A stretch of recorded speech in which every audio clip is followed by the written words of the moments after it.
আমাকে একটা নাম দেবে, যে নামে শুধু তুমি ডাকবে আর কেউ না। নামটা হোক শুধু একান্তই তোমার। দাও না একটা নাম।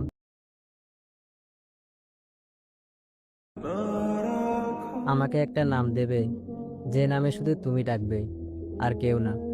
নামটা হোক শুধু একান্তই তোমার। দাও না একটা নাম। আমি চাই তুমি এমন এক নামে ডাকো, যে নামে ডাকার অধিকার শুধু তোমার থাকবে। আমি চাই তুমি আমাকে ডাকো এমন নাম ধরে, যে নাম মনে পড়লে তোমার অজরে আমার চোখে ভাসবে। তোমাকে মনে পড়লে মন হাহাকার করবে, তোমাকে কাছে পেতে ভীষণ ইচ্ছে করবে। আমাকে একটা নাম দেবে, যে নাম তোমার আমার সম্পর্কের প্রতীক হবে।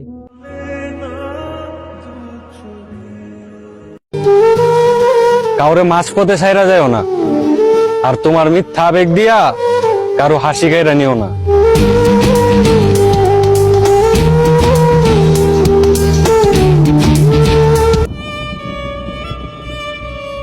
চোখের পাতায় স্বপ্ন জমা, অন্তরে বিচ্ছেদের ছায়া। আমার শখের মানুষ নিজেও জানে না কতটা ভয়ঙ্কর তার মায়া।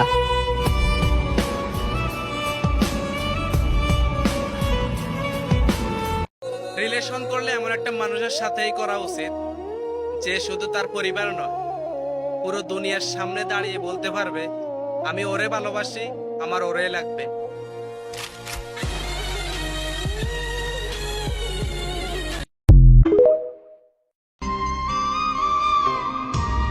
কিছু কিছু কষ্ট এমন হয় যেটা শুধু আমি নিজেই সইতে পারি, কিন্তু কাউকে বোঝাতে পারি না। আমি তো নুবড়ি, তাই না? কোনো হেডশটই মারতে পারি না। তাহলে এটা কি ভাই?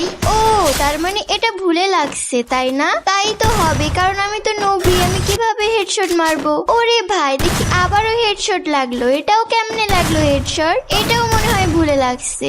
আজ নুবড়ি বলে বারবার হেডশট লেগে যায়। আজ যদি প্রো প্লেয়ার হইতাম তাইলে মনে হয় অলওয়েজ বডি শটই লাগতো। আচ্ছা যাই হোক, আমার গেম প্লে দেখে অপোনেন্টের প্লেয়ারটা তো শক হয়ে গেছে, ভাবতেছে এই নুবড়িটা আবার কিভাবে হেডশট মারতেছে। এই জন্য মনে হয় ওর নেটওয়ার্কে চলে গেছে। লাস্ট রাউন্ডে আমাকে মারতে যাচ্ছিল, কিন্তু মারতে পারলো না, কারণ আমি হলাম নুবড়ি, সবসময় হেডশটই মারি।